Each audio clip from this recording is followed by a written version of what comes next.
안녕하십니까. 반갑습니다. 10월 11일입니다. 화요일 새벽 말씀, 누가복음 10장 1절과 2절을 읽어드리겠습니다. 그 후에 주께서 따로 70인을 세우사 친히 가시려는 각 동네와 각 지역으로 둘씩 앞으로 보내시며 이르시되 추수할 것은 많되 일꾼이 적으니 그러므로 추수하는 주인에게 청하여 추수할 일꾼들을 보내주소서 하라. 아멘. 예수님께서는 복음 전파를 위해서 12명의 제자를 제외하고 70명의 제자를 따로 세워서 둘씩 짝을 지어서 각 동네와 각 지역으로 복음 전파하도록 보냈습니다. 70명의 명단에 대해서는 상세한 기록이 없습니다만 우리가 잘 아는 대로 마가복음을 기록한 마가는 70인 제자 중에 한 사람이라고 보고 있죠. 자, 이 70명을 복음 전파하는데 예수님께서 보내시면서 둘씩 짝을 지었다. 왜 그렇게 하셨을까요? 우리가 군에 입대해서 군생활을 하는 동안에 야간 보초를 서게 되지 않습니까? 그때 그 보초를 서는 사람 병사들이 둘씩 짝을 지어서 이제 밤샘 보초를 서게 됩니다. 그런 경우에는 한 사람이 서게 되면은 두려움이 있을 수도 있고 또 몰려오는 잠을 이겨낼 수도 없습니다. 그러나 둘씩 함으로 담대해지게 되고 또는 약간의 이야기를 해가면서 잠을 깨우고 정신을 바짝 차려서 근무를 할 수가 있는 장점이 있다고 하는 것입니다. 아마도 주님께서는 이 둘씩 보내는 데는 그러한 주님의 의도가 있지 않는가 생각해 봅니다. 한 사람씩 보낼 때는 전도하는 것이 어떤 면에서는 좀 부담이 될 수도 있고 어렵지만 둘씩 힘을 합해가지고 그리스도의 복음을 전하는 데는 서로 협력해서 담대함을 가질 수가 있습니다. 복음 전파는 영적인 전쟁입니다. 사느냐 죽느냐 하는, 살리느냐 죽이느냐 하는 것이죠. 사탄과의 전쟁입니다.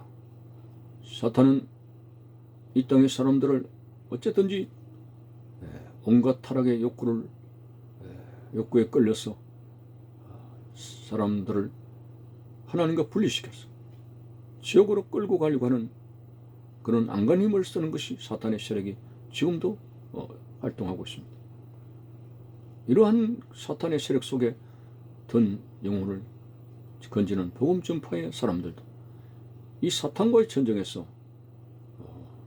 강한 무장과 담대함이 어느 때보다도 필요한 것이죠. 그래서 예수님은 둘씩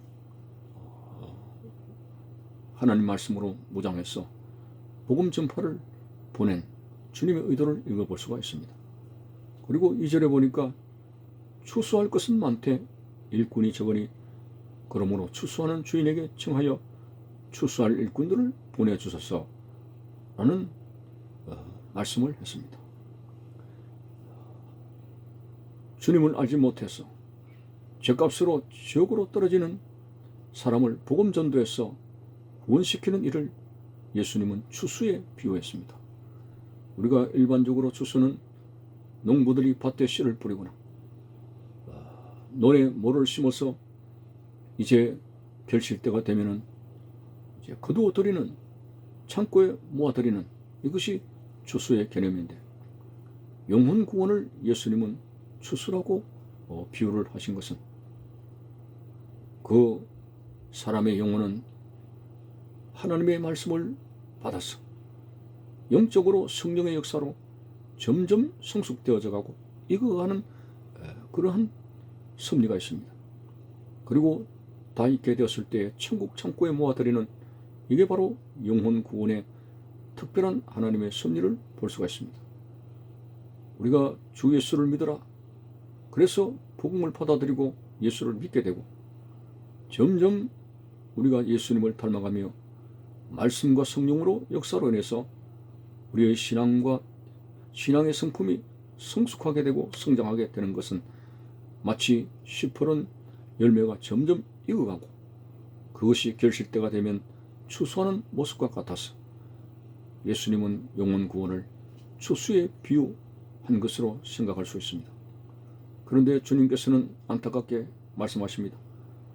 추수할 것은 많지만은 일꾼이 적으니 추수하는 주인에게 청하여 추수할 일꾼들을 보내주소서. 그렇습니다.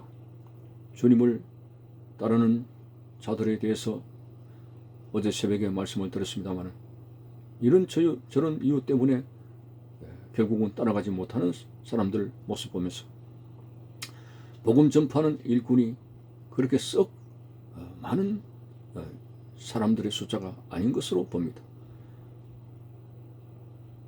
복음을 받지 못해서 오늘도 제 가운데서 죽어가는 수많은 사람들이 있지만은, 그들에게 복음을 전파해서 그 영혼을 익어가게 할 수 있는 사명을 띤 하나님의 사람들이 그렇게 많지 않다는 것에 대해서 주님께서 안타깝게 생각하신 것입니다. 어쨌든 복음 전파라고 하는 것은 단순히 교세 확장 그런 문제가 아닙니다. 사람이 죽느냐 사느냐 하는 문제죠. 우리가 하나님께서 범죄한 아담과 이브에게 흑인이 흑으로 돌아가라고 해서 한 줌의 흙으로 인생들이 돌아가지 않습니까? 그것으로 끝난다면은 어떤 면에서는 영혼 구원이라는 것이 작은 일인지도 모릅니다. 그러나 누가복음에 사람의 사후에 대해서 분명히 나와 있습니다. 부자와 거지 나사로 한 사건을 통해서 이 땅의 삶이 끝이 아니라고 하는 사실입니다. 둘 다 동시에 죽었는데 그들 몸에서 영혼이 떨어져 나가자마자 부자는 지옥에 떨어지게 되고, 거지 나사로는 천사의 손에 붙들려서 아브라함의 품에 안기게 되는, 천국으로 나누어지게 되는 일이 발생했습니다.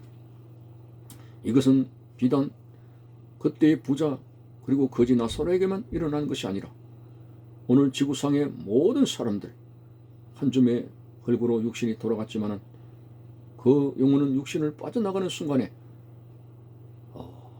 한쪽에서는 지옥으로 끌려가게 되고, 한쪽에서는 천사의 손에 붙들려서 천국으로 가게 되는 이런 극과 극의 일이 발생하게 됩니다. 무엇으로 천국과 지옥으로 나누어집니까? 바로 인생들이 이 땅에 살아가는 동안 하나님 앞에 죄를 범하지 않는다면야 얼마나 감사하겠습니까마는, 타락한 인간의 성품을 가진 오늘 인생들이 죄 안 짓고 살 날이 어디에 있습니까? 이러한 묵과 같이 검은 죄, 주홍같이 붉은 죄를 예수 그리스도의 십자가의 갈보리 언덕의 핏방울로 사해주는 유일한 죄사함의 권세를 주님께서 우리에게 가르치셨고, 이것이 바로 복음 전파의 본질입니다. 예수 그리스도 십자가의 보혈을 통해서 죄사함을 받게 되고, 바울이 전파한 대로 주 예수를 믿으라, 그리하면 너와 내 집이 구원을 얻으리라. 믿는 그 순간부터 구원의 역사가 진행되는 그 한쪽 강도가 당신의 나라에 임하실 때에 나를 기억하소서라고 했을 때에 네가 오늘 나와 함께 낙원에 있으리라는 구원이 선포되었습니다.